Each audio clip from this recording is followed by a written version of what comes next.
तो आज का टॉपिक है कोल्ड वॉर। कोल्ड वॉर यानी इसमें एक्चुअल में लड़ाई नहीं हुई थी, लेकिन फिर भी दोनों देशों के बीच में टेंशन थी। वो दो देश थे आपके पास, यूएसएसआर एंड यूएसए। इन दोनों में सुपर पावर बनने की होड़ थी कि कौन ज्यादा सुपर पावर है, यानी किसके पास ज्यादा पावर है, कि कौन ज्यादा आपके पास ताकतवर रहेगा, यानी आप तो यूएसए रहेगा या फिर यूएसएसआर रहेगा। तो इन दोनों देशों के चक्कर में पूरे वर्ल्ड में आपके पास टेंशन क्रिएट हो गई थी, कौन से पावर ब्लॉक क्रिएट हो गए थे, और आपके पास क्या क्या जर्मनी के अंदर हुआ था, और कौन किसकी साइड आ गया था। ये सारी चीजें आज हम पढ़ने को मिलेंगे। यू अगर हम देखें तो कोल्ड वॉर जो है बहुत लंबा टॉपिक है, तो हो सकता है कि एक पार्ट में वीडियो ना आए, दो तीन पार्ट में वीडियो आपके पास आए। ठीक है। मैं आपका दोस्त हिमांशु स्वागत करता हूं आपका स्टडी नोशन पे। हो आशा करता हूं आप सब बहुत बढ़िया होंगे। चलिए बिना किसी देरी के वीडियो स्टार्ट करते हैं।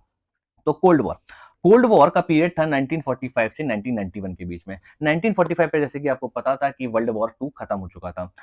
1945 में जो अलाइड फोर्सेस थे, USA, USSR, France and Britain ने एक्सेस पावर जर्मनी, इटली और जापान को हरा दिया था। यूएसए ने जापान पे जब बॉम्ब गिराया था, जिसकी वजह से जापान पूरा तहस नहस हो गया था, यानी हिरोशिमा नागासाकी बिल्कुल खत्म हो चुका था। तो जिसके चक्कर में आपके पास जो वर्ल्ड वॉर सेकंड थी वो एंड हो चुकी थी। लेकिन वर्ल्ड वॉर एंड होना खाली एक ये यहीं पर ही सीमित नहीं था कि अब यहाँ पर एक वॉर और क्रिएट हो गई थी, कोल्ड वॉर। कोल्ड वॉर यानी टेंशन क्रिएट हो गई थी यूएसए एंड यूएसएसआर के चक्कर में। अब ये आपके पास कैसे हुई थी? यूएसए और यूएसएसआर ने कंबाइंड फाइट करी थी जर्मन के खिलाफ, यानी वेस्ट से यूएसएसआर आके पास आ रहा था और ईस्ट से आके पास, ईस्ट की तरफ यूएसए आ रहा था। अलाइड फोर्सेज जो होता है वो एक दूसरे से बहुत ज्यादा वार्मली, यानी जब उन्होंने नाजीज को हरा दिया था, क्योंकि उनका कॉमन एनिमी कौन था, नाजीज उनके कॉमन एनिमी थे। तब उनको हराने के बाद वो एल्बे रिवर पे एक साथ मिले थे और आपके पास बहुत ज्यादा वार्मली एक दूसरे को ग्रीट करते थे, क्योंकि उन्होंने एक दुश्मन जो कि बहुत ज्यादा ताकतवर था उन पर उन्होंने जीत हासिल कर ली थी। लेकिन राइवलरी पैदा कैसे हुई? दोनों की फिलोसफीज में बहुत ज्यादा आपके पास अगर आप देखोगे तो अंतर था। यूएसए एक कैपिटलिस्ट इकोनॉमी है, आपके पास रशिया जो है वो कम्युनिस्ट इकोनॉमी है। तो जिसके कारण से आपके पास टेंशन वहां पर हमेशा से बिल्डअप रही।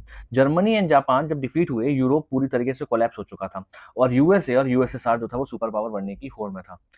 अब यूएसए के पास अगर आप देखोगे तो कैपिटलिज्म पूरी इकोनॉमी थी और रशिया के पास आपके पास कम्युनिज्म वाली इकोनॉमी थी। तो 1939 में यूएसए जो था वो बहुत ज्यादा गुस्सा था यूएसएसआर से, क्योंकि उसने जर्मनी के साथ नॉन अग्रेशन पैक्ट साइन करा था। अब स्टालिन अपने अलाइज पे एंग्री था दैट 1944 में कि आपके पास जो अलाइड फोर्सेस थी, मतलब जो हमारे पास अलाइड फोर्सेस थी, यूएसए, यूएसएसआर और फ्रांस और ब्रिटेन, यानी आपके पास यूएसए, फ्रांस और ब्रिटेन ने क्या कहते हैं जर्मनी पे, जो कि उन्होंने पहले क्यों नहीं अटैक करा, इन्वेजन क्यों नहीं किया।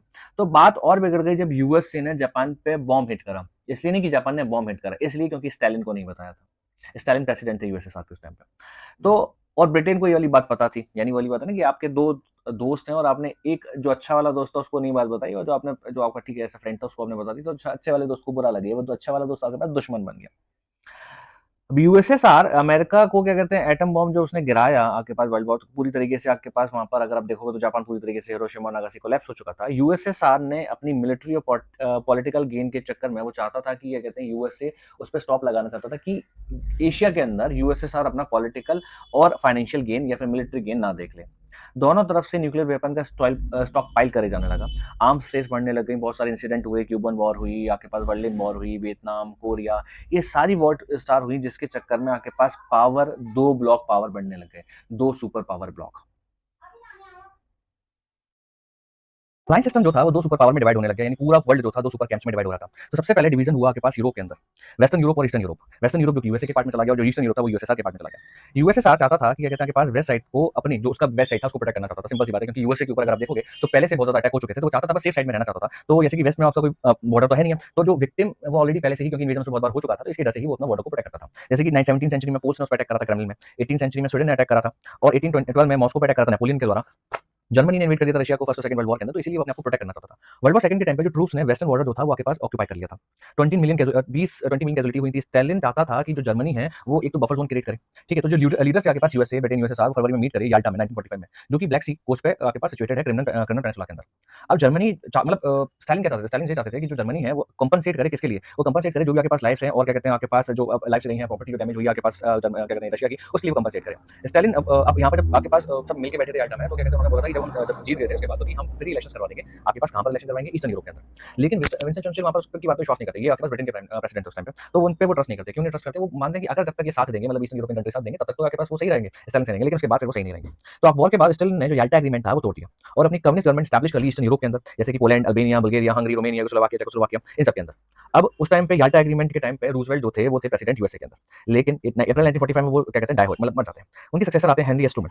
अब हेनरी एस ट्रूमन से क्या कहते हैं, विंस्टन चर्चिल ने बात करी, क्योंकि वो क्या कहते हैं जो याल्टा एग्रीमेंट को तोड़ ही चुके थे कि भाई यहाँ पर तो राइट वायलेशन हो रहा है, जो याल्टा एग्रीमेंट को तोड़ चुके थे, तो उन्होंने बोला कि भाई ईस्टर्न यूरोप के राइट्स वायलेट हो रहे हैं, कुछ ना कुछ तो करना चाहिए। तो जुलाई 1945 में चर्चिल, ट्रूमन, स्टालिन तीनों मिलकर बैठते हैं और बात करते हैं कि भाई ऐसे कैसे चलेगा, जो आपने प्रॉमिस करा था वो तो आपको फुलफिल करने का। लेकिन स्टालिन मना कर देते हैं फ्री इलेक्शन के चक्कर में कि भाई हम फ्री इलेक्शन नहीं करवाएंगे, क्योंकि मुझे अपना बॉर्डर प्रोटेक्ट करना है।